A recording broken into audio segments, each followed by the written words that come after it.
안녕하세요. 일상생활에 궁금한 과학 이야기 많으시죠? 여러분들께 속 시원히 풀어드리려고 나왔습니다. 광마더 한선아입니다. 박사님, 오늘은 어떤 이야기를 준비해 주셨어요? 오늘은 우리 주변에 너무 많아서 그냥 지나치기 쉬운 것 중에 하나인데요. 바로 물 이야기를 해보려고 합니다. 여러분, 물 하면 무엇이 생각나세요?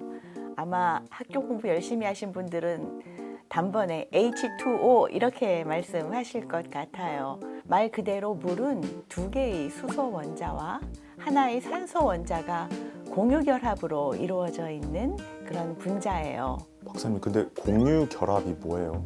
공유 결합은 하나의 원자와 또 하나의 원자가 전자를 서로 공유하면서 안정된 구조를 이루는 것을 우리가 공유 결합이라고 이야기를 해요. 전자를 공유를 하면서 안정된 구조를 이루기 때문에 이 분자의 성격은 굉장히 안정되고 깨지지 않는 그런 성격을 가지고 있죠. 쉽게 말해서 그럼 물이라는 거는 산소와 수소가 안정적으로 결합되어 있는 물질이라는 거죠? 네, 그렇죠. 물 하면은 저는 이제 가장 먼저 생각나는 게 물에 전기가 되게 잘 통하잖아요. 우리 어릴 때부터 물 묻은 손으로 콘센트 만지지 말라고 하고 혹시 물이 전기가 잘 통하는 이유가 뭐예요? 사실 순수한 물은 전기가 통하지 않습니다. 그런데 우리 주변에 순수한 물이라는 건 없어요. 아무리 깨끗하게 정수한 물도 그 안에는 어떤 이온들이 있는데요. 물의 가장 큰 특성 중에 하나가 이온화된 물질을 녹여서 이온으로 분리시키는 특징을 가지고 있어요. 그래서 물에 불순물이 조금이라도 들어가 있으면은 이게 전기를 띨 수 있는 이온으로 분리돼서 물 안에 녹아 들어가는 거죠. 그래서 물에 전기가 통하는 것은 물 자체가 전기를 통하는 것이 아니라 물 속에 들어있는 불순물이 이온화되어서 전기를 통하게 한다. 이렇게 이해를 하셔야 해요. 수돗물 같은 경우도 뭐 여러 가지 약품 같은 게 섞여 있잖아요. 그렇죠. 그런 거를 타고 그러면 이제 전기가 통하는 거예요? 네, 맞습니다. 그래서 순수하게 증류수로 아무런 불순물이 없는 H2O는 전기를 통하지 않습니다. 그럼 보통 저희가 뭐 실험실 같은 데 가면 증류수를 그 순수한 물을 볼 수 있잖아요. 그럼 그거는 손에 증류수가 묻은 채로 이렇게 콘센트 만져도 크게 문제가 없겠네요. 손에는 불순물이 있잖아요. 손에 닿는 순간 물에 불순물이 그렇죠. 들어가는 그렇죠. 거예요. 물은 우리 주변에 어디에나 있잖아요. 그런데 물이 얼음이 되기도 하고 저희 공기 중에 물이 있기도 하잖아요. 일반적으로 모든 물질은 세 가지의 상태를 가질 수가 있죠. 고체, 액체, 기체. 물도 마찬가지로 그 고체 상태인 얼음이 있고요. 우리가 흔히 물이라고 부르는 액체 상태가 있고, 그리고 이것이 기화하게 되면 수증기, 기체의 상태를 띠게 돼요. 우리가 순수한 물의 경우에는 어는 점은 0도씨, 끓는 점은 대기압에서는 100도씨예요. 왜 대기압이라고 이야기를 하는가 하면은요. 액체가 끓는다는 것은 액체 내의 어떤 기압과 대기압이 같아지는 순간 이 액체가 끓는다라고 이야기를 해요. 이 순간을 우리가 포화 증기압이라고 이야기를 하거든요. 그런데 끓는 점이 100도가 아닐 수도 있다라는 이야기 왜 등산 다니는 분들 많이 하시죠? 산 위에서 밥을 지었더니 밥이 설었더라. 이 이야기는 왜 나오냐 하면은 제가 끓는다는 것은 그 액체의 포화 증기압이 바깥의 대기압과 같아지는 순간이라고 이야기를 했잖아요. 그러면은 대기압이 낮아지면은 더 낮은 온도에서 끓을 수가 있겠죠. 그래서 산꼭대기 또는 우리가 아주 높은 빌딩 위에서 밥을 짓게 되면은 밥이 설을 수가 있어요. 왜냐하면 물이 97도, 96도 여기서 끓거든요. 그럼 사실상 이게 물의 상태를 결정하는 거는 그 물의 온도라고 볼 수 있는 거죠? 그렇죠. 물의 온도와 바깥의 환경이다. 이렇게 볼 수가 있죠. 바깥의 환경이라는 것은 이제 기압. 기압.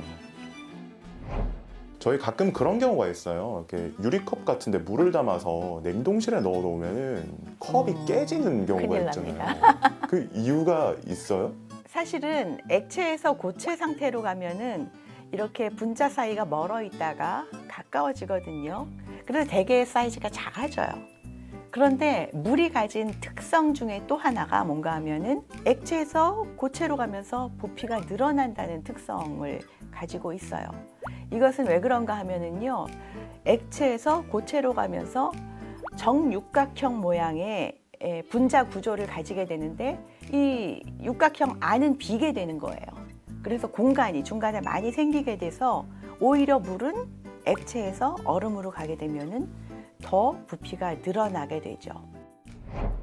인체의 70%는 물이다라는 말이 있잖아요. 정말로 사람이 물로 만들어진 거예요, 그러면?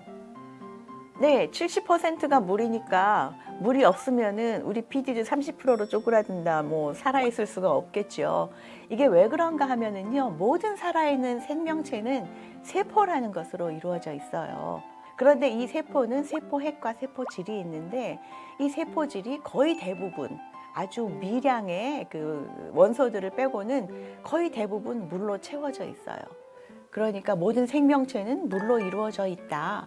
이렇게 보아도 과언이 아닌 거죠. 그래서 생명을 지탱하는 것은 물이고요. 그래서 우리가 뭐 3일 동안 굶어도 사람은 끄떡없지만 물은 안 먹으면 굉장히 큰 생명의 위험에 빠질 수가 있어요. 이 물이 생명체가 살아가는데 가장 중요하다고 말씀을 드렸는데요.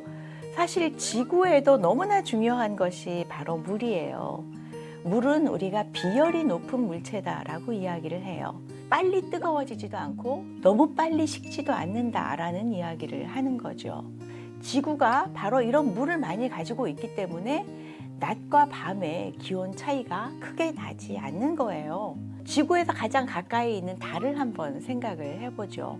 달에는 물이 없거든요. 그래서 달은 햇빛이 비치는 곳과 햇빛이 비치지 않는 곳의 온도 차이가 무려 수백 도가 나요. 그러면은 생명체가 살 수가 없겠지요. 그렇지만 지구는 낮과 밤의 차이가 뭐 크게 나야 10도, 20도 정도 차이밖에 나지 않잖아요. 사실 그렇게 일교차가 적게끔 해주는 것이 바로 물이에요. 그러니까 우리는 정말 물을 소중하게 생각을 해야겠죠. 우리 주변에 어디에나 있어서 당연한 것이다 라고 생각했던 물이 사실은 우리 생명의 근원이고 또 우리 지구가 사람이 살 수 있고 모든 생명체가 살 수 있도록 지켜주는 것이다 라는 것을 오늘 시간을 통해서 여러분들이 알게 되셨을 것 같아요. 우리 모두 물에 대해서 아주 감사한 마음을 가져야겠습니다. 오늘 준비한 이야기는 여기까지입니다. 재밌게 보셨으면 구독과 좋아요 부탁드립니다. 고맙습니다.